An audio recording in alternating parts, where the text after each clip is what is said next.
Meu nome é Carolina, eu tenho 25 anos, sou a mãe do Miguel, que tem 4 anos.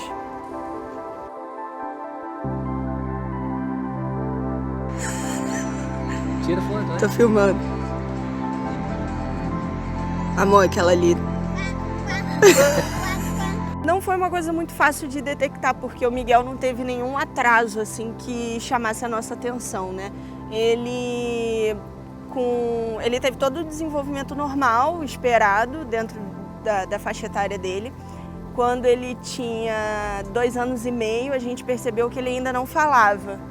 Tinha um pouco de dificuldade de falar e ele começou a mostrar um comportamento muito repetitivo, de girar muito as coisas. Então acendeu o alerta na gente, foi 2 anos e meio.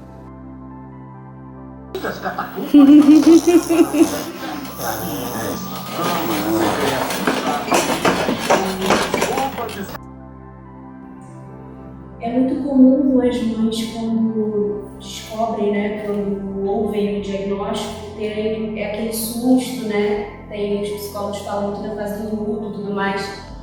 Mas no meu caso, como a desconfiança desde o início partiu de mim, e quando eu fui para profissionais, eu já fui, de certa forma, sabendo o que eu ia ouvir, eu não tive aquele susto da reação, porque eu não ouvi o diagnóstico de outro profissional. Na verdade, eu estava buscando uma confirmação de algo que eu já tinha total consciência.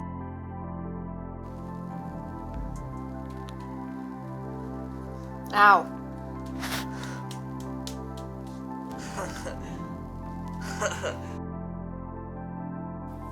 Eu tive uma gravidez tranquila, Gustavo nasceu normal, saudável, mas com 1 ano e meio, mais ou menos, eu comecei a perceber que ele tinha dificuldade de interagir com outras crianças, ficava brincando com um brinquedo, empilhando coisas, e eu comecei a buscar ajuda profissional.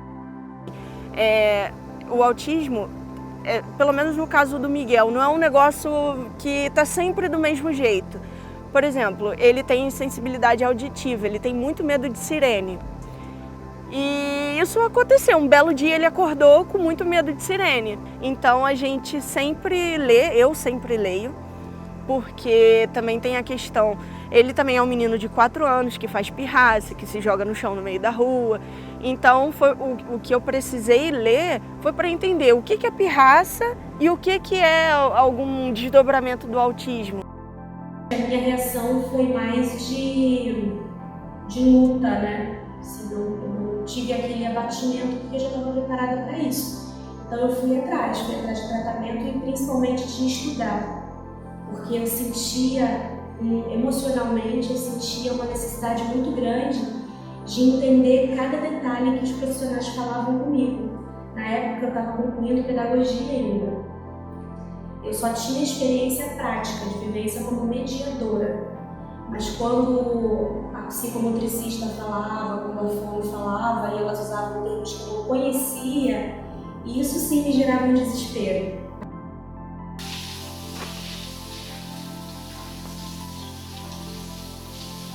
E na época eu não ouvia falar nada sobre autismo, não tinha a informação que eu tenho hoje em dia na internet, você vai e encontra várias informações, a internet ainda estava começando. Mas eu vi uma reportagem de um menino autista, né, dos Estados Unidos, e foi a primeira suspeita que eu tive do autismo no Sávio foi com esse menino, que todas as características batiam com o Sávio, de isolamento, dificuldade de interação social, e foi por aí. Despite being born with autism, Jason's father says his son has never had a problem expressing himself at basketball games. Jason ended up shooting 6 3-pointers. One right after the other. He had 20 points total, and each time a shot went in, his teammates and the crowd went a little crazier. His last basket, right at the buzzer, created total mayhem. Because he is autistic, Jason says he's used to feeling different, but never this different. Never this wonderful. Até foi bom, a reportagem para mim foi bom, porque era uma reportagem muito otimista, né? Por isso que eu não me assustei tanto com o diagnóstico do Sábio, porque a reportagem era muito bonita, falando, né, do menino de uma forma muito bonita, e eu, né, me peguei aquilo para poder ir em frente e tratar ele e acreditar que era possível. Então, o curioso é que na minha família, todo mundo é professor. Minha mãe é professora, as tias do meu marido são professoras, então elas sinalizaram a questão do Miguel antes da gente, assim, entender. Porque, assim, como eu te falei, foi difícil a gente detectar, mas o Miguel tinha alguns comportamentos que, como elas já lidavam com crianças parecidas, então elas já entendiam. Então elas sinalizaram muito antes da gente. Assim, na minha família, na época que a gente descobriu o diagnóstico do Miguel, foi a mesma época que eu me separei. Então foi muito necessário, assim, demais a ajuda da minha família, no sentido mesmo dos meus pais e do meu irmão.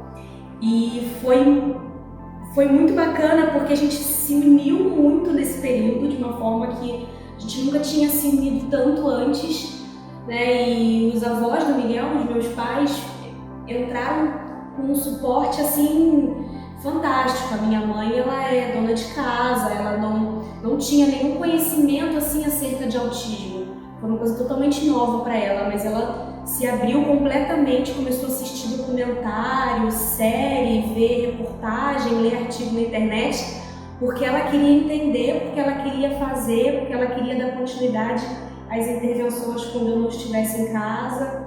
Então, assim, foi muito bacana o que aconteceu na minha família. Eu acho que foi isso também que me ajudou a não, entristecer. Porque todo mundo pensou, que nem eu, bora, dá tempo de correr atrás, de melhorar isso aí. Então todo mundo na minha família me apoiou muito, assim, 100% até hoje.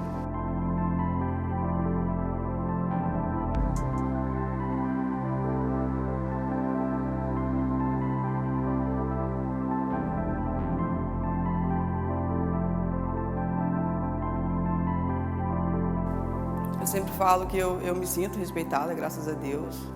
Apesar de, quando a gente entra nos lugares, né, ele ter as reações, às vezes, de gritar, bater palma. As pessoas olham mesmo, mas isso a mim não incomoda. Tem gente que se incomoda, a mim não incomoda. Não é todo mundo que está disposto a lidar. Às vezes você pensa, nós que somos um grupo assim jovem, você lida com isso, a gente meio que já está acostumado, a gente já olha assim com naturalidade. Agora nem todo mundo olha desse jeito.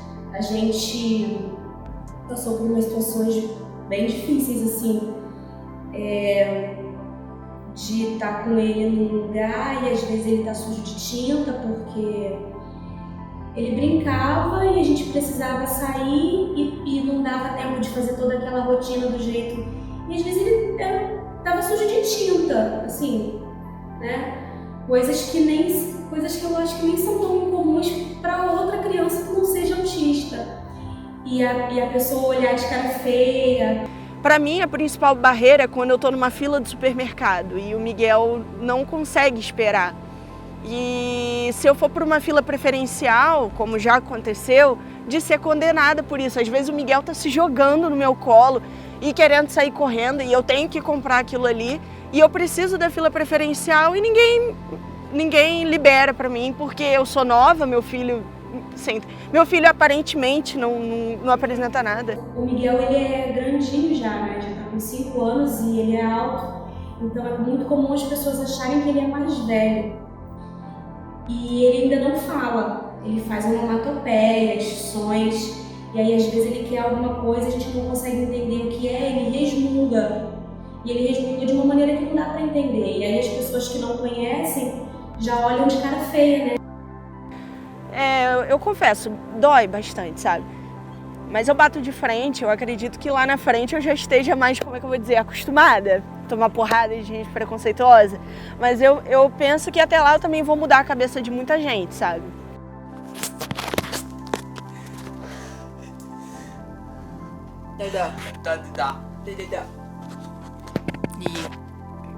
E o que é? E É bonito, meu filho né? Vou contar um episódio, tipo, ontem ele pegou uma joaninha morta, aí jogou no meu colo. Aí ele, mãe, olha a joaninha, e jogou a joaninha morta no meu colo. Só que quando ele foi pegar a joaninha de novo, caiu a pata dela. Aí ele ficou, mãe, quebrou, desculpa, Joaninha, desculpa. Aí ficou fazendo assim, ó, desculpa, Joaninha. Então, tipo, isso é muito engraçado, essa coisa do ser espontâneo, sabe? Eu fiquei muito encantada e muito apaixonada a primeira vez que eu vi acontecer, assim, ele de costas pro mar, dentro d'água, né, mas de costas, e com o olho fechado, segurando a prancha. E aí, quando vinham aquelas ondas bem baixinhas, ele deixava a onda só levantar ele e ficava de olho fechado, sem ver. Quando vinha aquela onda grande, só pelo som, ele apoiado na prancha, ele fazia assim. Ele dava aquele sorriso que ele já sabia que era uma onda grande que estava vindo e já se preparava para ir pelo som. Cara, ele é luz o tempo inteiro, ele nunca tá triste, até quando ele tá triste, daqui a pouco passou 5 minutos, tá feliz de novo. Então é isso, é luz o tempo inteiro, ele tá sempre animado, sempre feliz. Por isso que eu tô sempre feliz também. O Miguel, ele é muito atlético, ele é muito esportivo, ele é muito ativo, ele é muito corajoso, ele é muito carinhoso, ele é muito inteligente. Eu não vou dizer que eu não tenho medo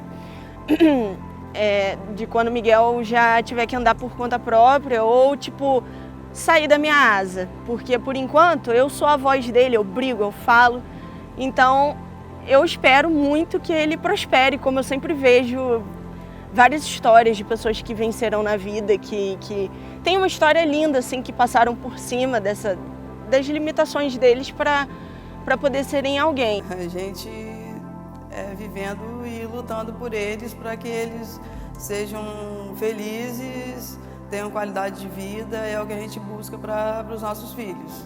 Todas as mães de autista querem, que toda mãe na verdade quer para o filho, que ele seja feliz e que ele tenha, principalmente que eles tenham qualidade de vida e vivam em sociedade, tendo respeito. Mas eu confesso que eu tenho muito medo das pessoas, né? Do que ele pode enfrentar. Se com 4 anos a gente já passou por esse monte de coisa, imagina daqui a 10, 15 anos. Talvez a gente esteja assim, mais forte, a gente não fique sempre, como é que eu vou dizer, se abalando por qualquer coisa que a gente escuta, mas assim, eu fico pensando, é muita porrada, sabe? Então eu tenho um pouco de medo, mas assim, eu tenho plena certeza de que eu estou fazendo o máximo que eu posso para poder dar o melhor para ele. O que eu quero para o futuro dele é isso, que ele consiga desenvolver aquilo que é do gosto dele, aquelas potencialidades que são dele. E ele seja feliz dentro do que ele puder fazer.